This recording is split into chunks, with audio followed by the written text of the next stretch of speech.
মাননীয় প্রধানমন্ত্রী, আপনার আপনি শহীদ জিয়ার পরিবারের জ্যেষ্ঠ সন্তান। আপনি প্রথমবার সরকার গঠন করেছেন।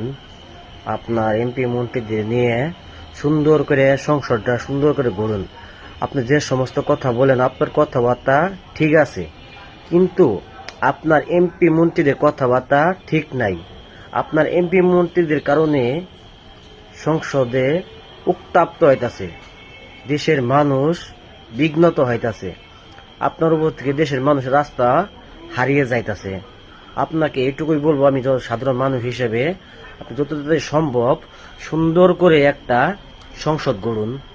এমপি মন্ত্রীদের সুন্দরভাবে পরিচালনা করেন, যাতে তারা সবাইকে নিয়ে সুন্দরভাবে সংসদে কথাবার্তা বলে দেশের উন্নয়ন করতে পারে।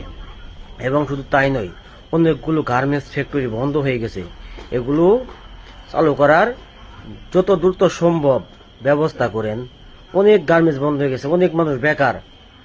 আপনি নতুন সরকার গঠন করেছেন, যত তাড়াতাড়ি সম্ভব আপনি এই গার্মেন্টস কারখানাগুলো চালু করেন এবং সুন্দর করে দেশের মানুষের উপর আপনি দয়া করে দেশের মানুষের উপর আপনি আস্থার আবার ফিরিয়ে নিয়ে আসেন। মানুষ আপনার উপর থেকে আস্থা হারিয়ে ফেলতেছে। আজকে এইটুকুই, সবাইকে ধন্যবাদ।